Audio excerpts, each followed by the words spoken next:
If you're following the hottest and current airing anime this season, then you probably heard of a series called Jujutsu Kaisen.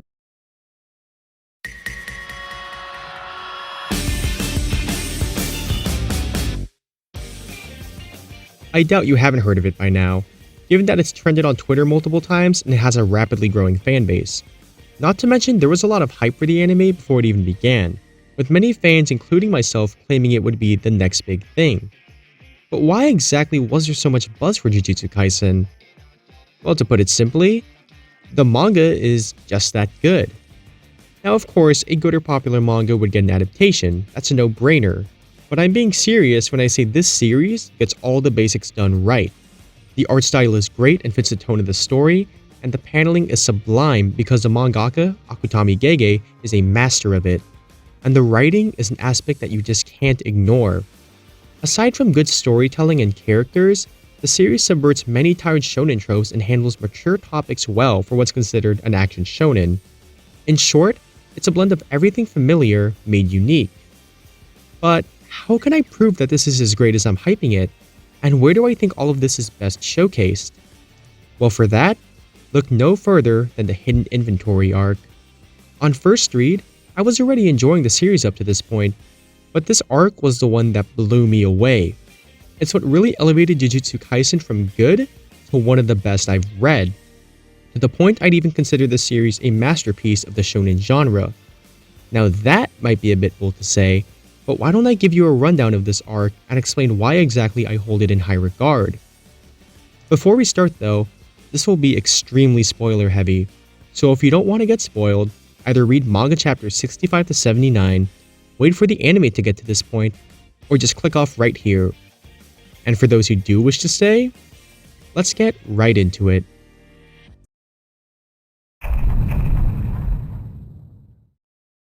For story context, we've been following Yuji and the gang for the past 2 arcs, but with no warning, we're suddenly thrust into a flashback focused on Gojo's high school years. This is strange not just because it's sudden, but because we instantly realize that we're not going to be seeing our main trio for a while. But honestly, it's a nice perspective change because we've never seen anything of Gojo's past. And not only that, but Geto is also here to serve as the secondary protagonist. Both of these characters are big players in the current story, with Gojo being the strongest sorcerer and Geto being a primary antagonist. And until this arc, the only detail we had surrounding these two is that they used to be close friends, which was shown in the prequel. So to suddenly throw the reader into this long-awaited mystery and to give much wanted characterization made for a great start to immediately entice interest. Starting off, we'll be skipping a bit of the beginning to focus on a scene of Gojo and Geto discussing their beliefs. Geto, having a strong sense of justice and duty, believes that the strong should protect the weak. However, Gojo hates this viewpoint, believing that applying reason and responsibility to power is something that weak people do. In response to this comment, Geto immediately loses his cool and challenges Gojo to a fight. And from this interaction, we not only get their characterization set up, but we already have the knowledge that all of this is ironic, given that what they believe here is completely opposite of their present-day views. We also see tension between the two here, but soon find out it's not actual hostility, but rather a mix of respect and rivalry. It's clear that they view each other as equals, and while Gojo is still cocky, there's not much of a superiority tone when he speaks to Geto compared to Jogo or Hanami. And in a later scene, Gojo even refers to him and Geto as the strongest. This is the first and only time we see him acknowledge anyone in such a manner. Having specifically Gojo say this shows how much he cared for and how highly he thought of Geto. After all, Gojo's not just saying they're the strongest individuals, he's saying they're the strongest as a team. Now, before any fighting actually happens, the two are called in to be debriefed on a new mission. The objective? Escort a vessel to Tengen to be erased. Tengen is the important barrier sorcerer mentioned in the Kyoto arc, and this vessel is a girl named Riko.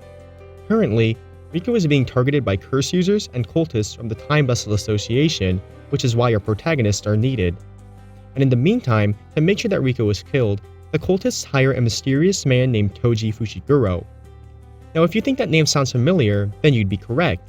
He's Megumi's dad, but more on him later. So after easily defeating some curse users, Gojo and Geto meet Riko and her caretaker, Kuroi. more crew shooters come after them, and more low diffing ensues.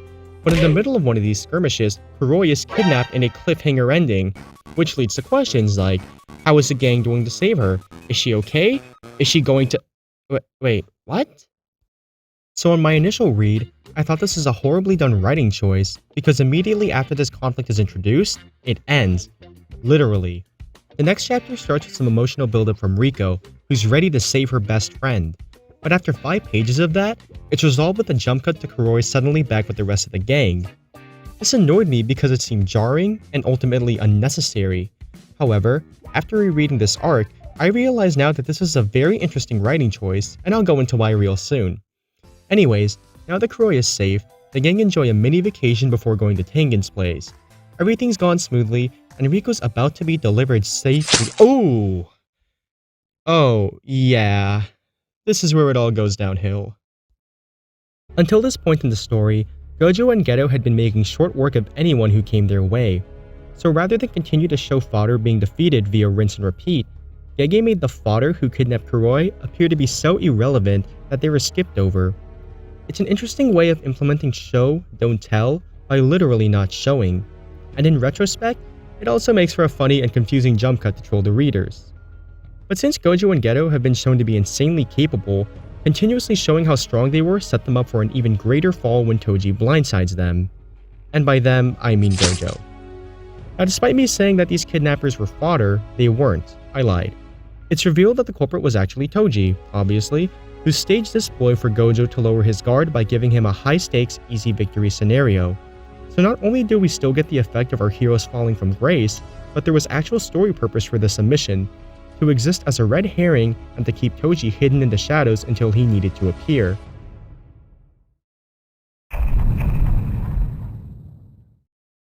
Gojo tries to fight off Toji, but proves to be no match in his current state, as Toji mops the floor with him. And before we move on, I want to comment on the art here, because it's kinda crazy. The fast motion and brutality of Toji's fighting style is very well executed. The abundant use of subjective motion lines really makes you feel like every hit is done with extreme speed, and the shots combined with the detail of every hit Toji deals really makes you feel the impact, and makes it kinda hard to look at on first read. Now Gojo's loss here is a very shocking one, not just because it's the only time we see him lose ever, but also because he stood no chance from the beginning. From here, we cut back to the rest of the gang, who split off to deliver Riko when Gojo was stabbed. They're finally at their destination, and as Riko was about to go to Tengen, Geto asks Riko if she really wants to be a vessel. After some thought, Riko decides not to do it, realizing she loves life and being herself. Following this, she then goes on to live a long and happy... Alright, I honestly didn't expect this on first read. I didn't think Riko would die because this is a shonen series, but that's my fault for not realizing I'm reading Jujutsu Kaisen. My shock, however, wasn't only from the fact she died, but also the way she died. Bullet to the head, quick and anticlimactic. Now if Gojo's loss didn't set the grim tone for this arc, then this was officially the point of no return.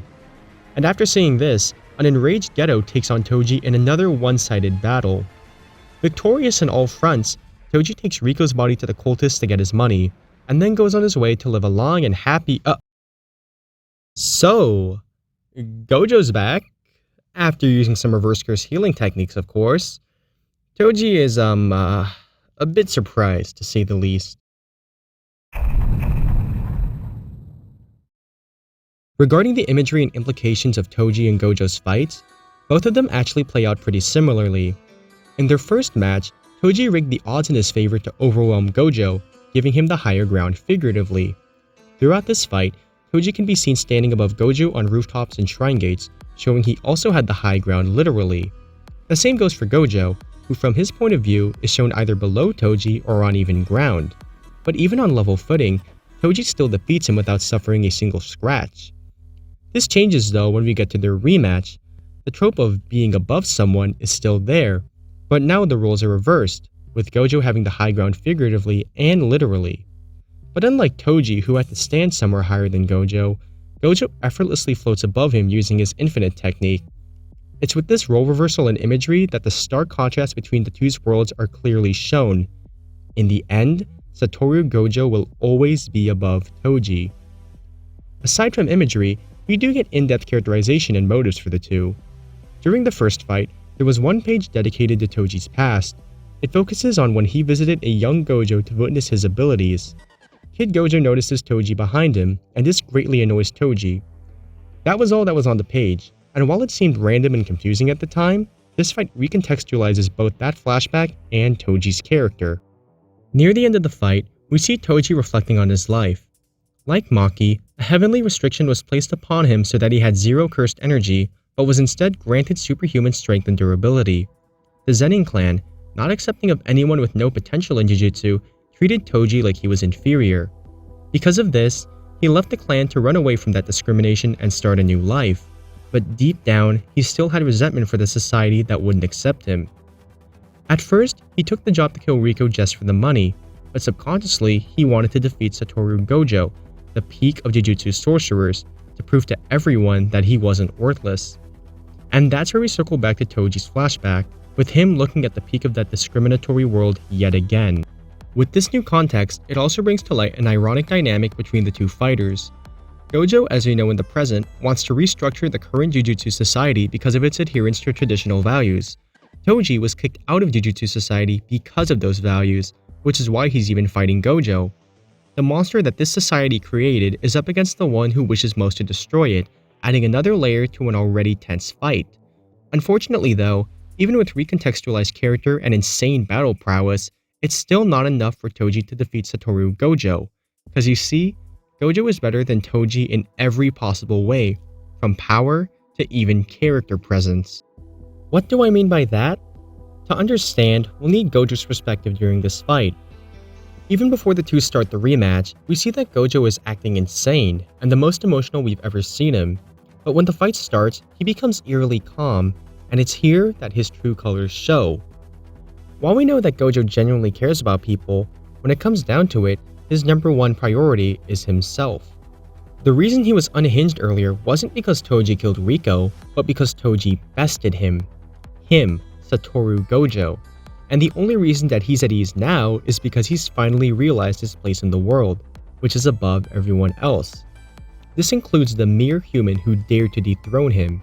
It's here he even admits that he holds no anger for Riko's murder, instead harboring only bliss for himself and his newfound role. Following this, he states, "Throughout heaven and earth, I alone am the honored one." Now this is my favorite quote from the series, not only because it's a cool line, but because everything surrounding the context is perfect. If you had only one line to choose for Gojo, I believe this would be that line. It's a phrase that's very befitting for someone as arrogant and prideful as Gojo. From the smug face he makes while floating in the sky, stylized clouds surrounding him as he looks down on his opponent, all the while reveling in his newfound godhood. It's all absolutely perfect for him.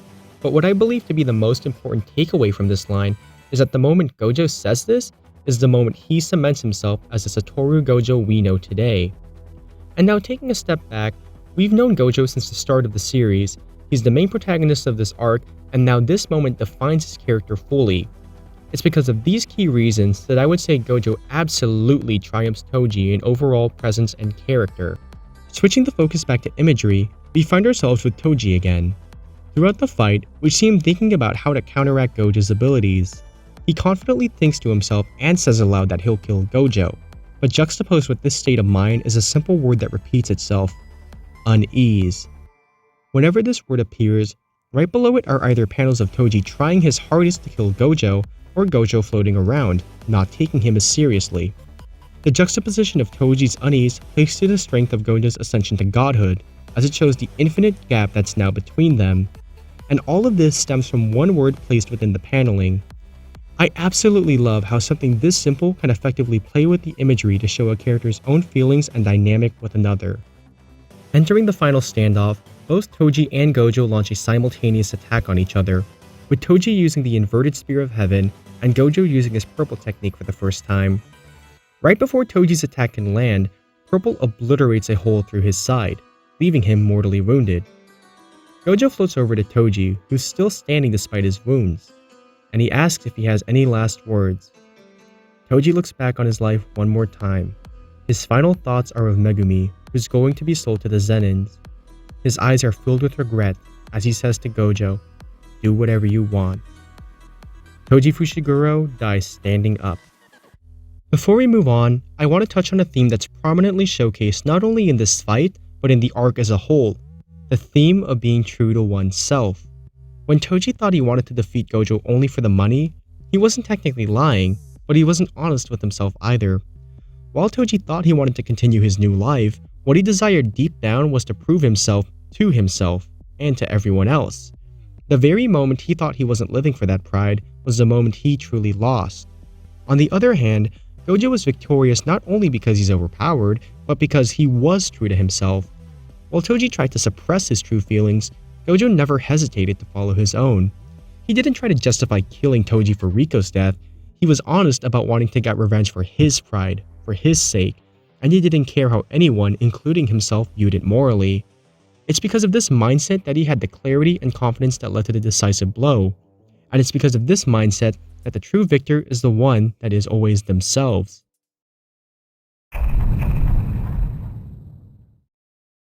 After Toji's death, we cut back to the Time Vessel Association headquarters. Both Geto and Gojo are there, looking down on Riko's body.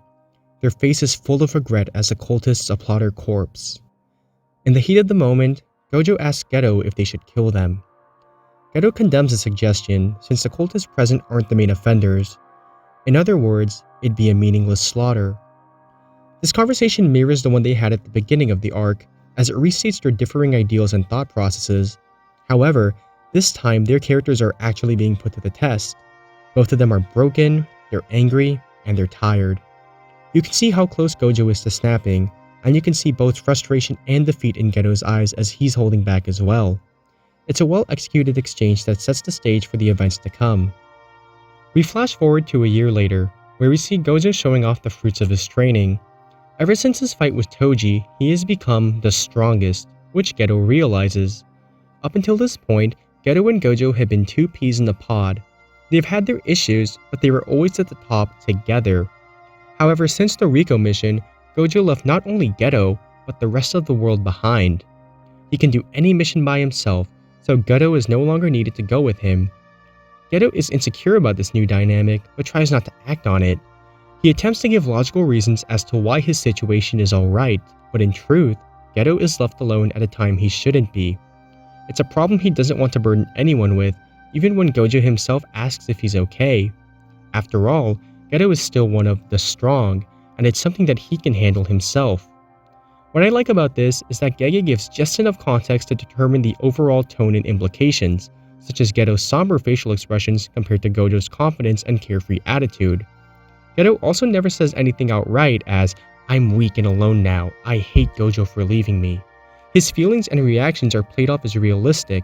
He can't help that Gojo became stronger, and he doesn't wish any harm on him either. In the next scene, we see Geto using his curse technique, which is done by consuming the cursed spirits he's exorcised. He states that the taste is repulsive, and his eyes water in disgust as he swallows a curse. This is something that only he can experience. Not even Gojo can help him when it comes to this. Geto then thinks about why he puts himself through such a process. To protect the non-sorcerers, the weak. It is his obligation as a sorcerer to do so. But why? Why protect them if they torment others? Torment him? All he can think of is Riko's lifeless body, surrounded by the smiles and cheers of the weak he protects. While still in disarray over his thoughts, a special grade sorcerer named Yuki Tsukumo drops by the school. She discusses with Geto her philosophy on cursed spirits, stating she wants to treat the cause, not the symptoms. She proposes two ways to prevent cursed spirits from existing: have all humans lose their cursed energy, or gain control of it. She notes with the second option that, if all of humanity were shamans, no curses would be born. This immediately catches Geto's interest, who with no thinking or hesitation says, "Then, we should just kill all non-shamans." But as quickly as he says this, he retracts his statement knowing it was wrong. He tells Yuki he doesn't know how to feel about non-sorcerers anymore, and her response is that in due time, he'll commit to what defines his true feelings. This ends the conversation somewhat optimistically, with Geto even showing slight ease at her words. But before Yuki leaves, she He tells Geto that Riko has been replaced as Tengen's vessel. Taking the news as if Riko was always dispensable adds more weight onto Geto's mind, and any happiness he might have just regained crumbles yet again. After this, we cut to Geto in a morgue. His friend and junior, Haibara, had died during a mission. Geto looks at his corpse, wondering again if the people he protects are worth the amount of sorcerer's deaths, and his views continue to spiral downwards. The culmination of all this stress ends when Geto investigates a curse in a small village. While there, he finds two girls locked in a cage, both showing signs of mental and physical abuse. The villagers explain that they're being punished for causing the curse, but Geto states that they're not the cause. This doesn't change anything though, as the villagers continue to berate and abuse the girls. It's at this moment that the straw breaks the camel's back, and Geto realizes the path he wants to take. Eliminate all non-sorcerers. To start off his goal, he slaughters 112 of the villagers, creating the curse user that we know today. For me, Geto's backstory was great because of how naturally it played out. Geto didn't simply turn evil once Riko died. It was a 3-year process of back and forth in his head. He attempted to reason why his true feelings were wrong, and even denied them after he said it aloud. His conflicting descent into madness is great because people don't just change overnight. They think things over, weighing their morals before crossing a certain threshold, just like Geto did when he decided to murder the villagers. As for why Geto turned out the way he did, there are 2 factors to consider: controllable factors and uncontrollable factors. Examples of the latter include Riko's death, Haibara's death, and Gojo becoming the strongest. A culmination of events like these would affect most people negatively, but as much as they damaged Geto, I don't believe they were the main reason he snapped, and this is due to the main factor Geto had control of: himself. Geto's true downfall was his pride. Even though Gojo has arguably more of it than Geto, he's not a villain. So why is that? Well, it's because of the way both characters view themselves. While Gojo looks up to himself as being above everyone equally, Geto looks down on others, seeing himself as shackled by the weak. This egotistical pride is the same pride he used to justify protecting non-sorcerers, but it's also the same pride that led him to bottle up his feelings out of fear of weakness. And it's the same pride that refused to accept any help even when offered. It's a realistic flaw that has realistic behavior, and it's one that didn't appear out of nowhere either. Geto has always had it, and it's been shown to be negative as much as it has been positive.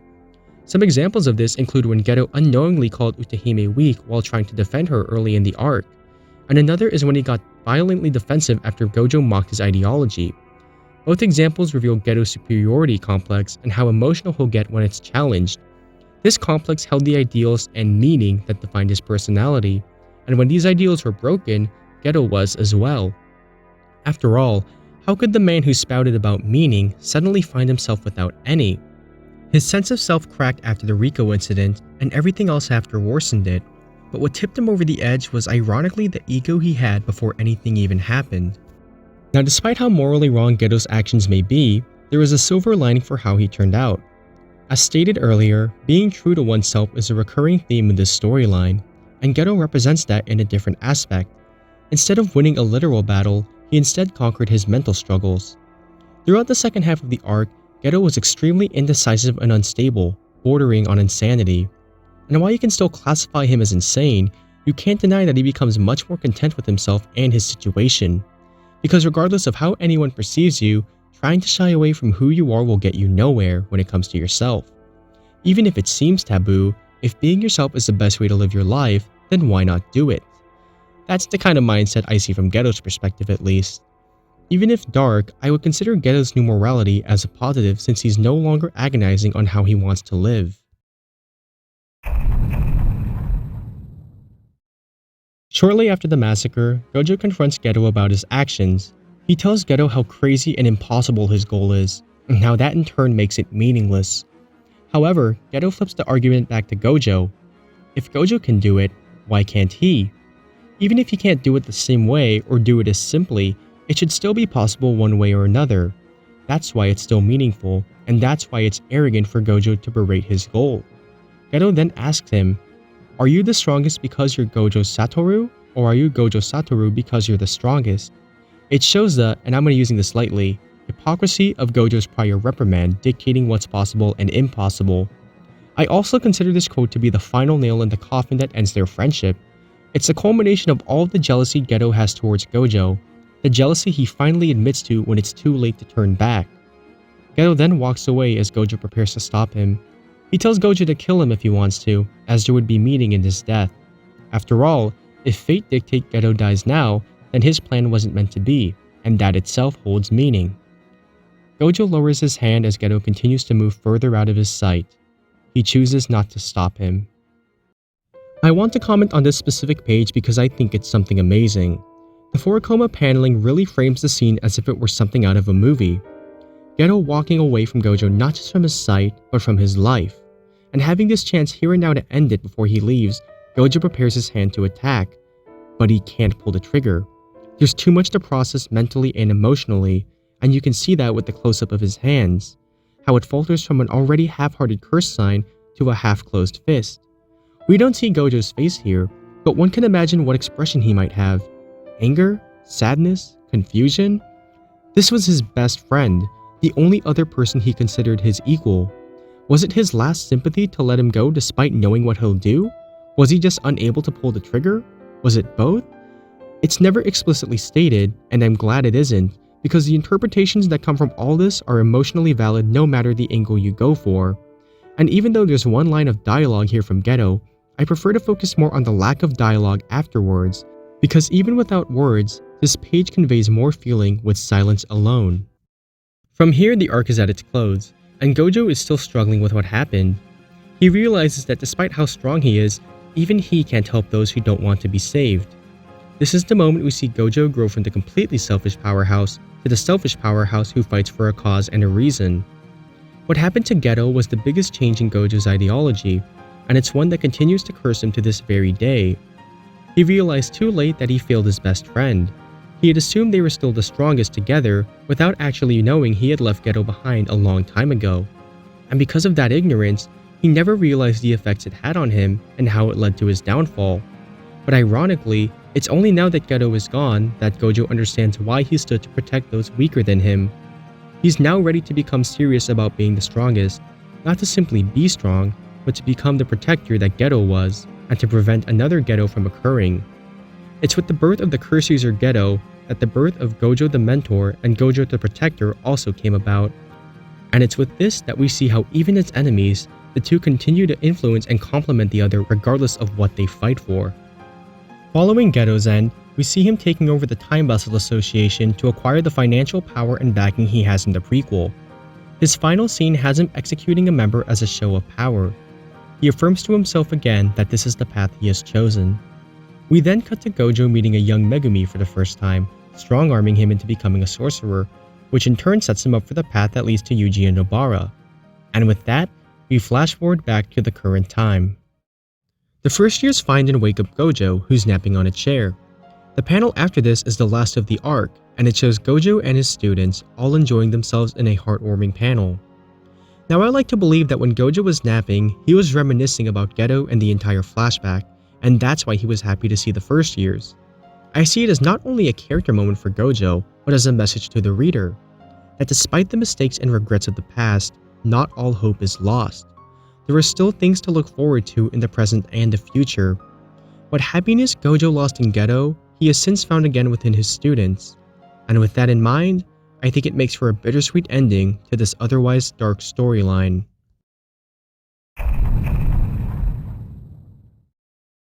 So that was the Hidden Inventory arc. I hold high regard for it because it's not something I usually see from a shonen series, at least not something I've seen for a long time. Now it also catered to multiple preferences I have in regards to story and characterization, but even without those preferences, there were still interesting narrative choices that worked in its favor, such as not having any of the current students be the focus. But more than that, it still had great fights with clean imagery to match, purposeful and cinematic paneling that breathed more life into the story, and most of all, it had great characters. Characters that acted the way they should and responded the way real people would. Gojo, Geto, and Toji are all badass, but they're still human in their own way. They all had flaws that kept them relatable, that kept them interesting, and inserting all these aspects into one arc made for a really surprising read that made me want to tell people, this is Jujutsu Kaisen, and this is why I want you to read it. For me, the quality of storytelling, art, and mastery of its medium is what finally pushed me on the hype train for this series. It's what finally made me want to say that without a doubt, Jujutsu Kaisen is a masterpiece.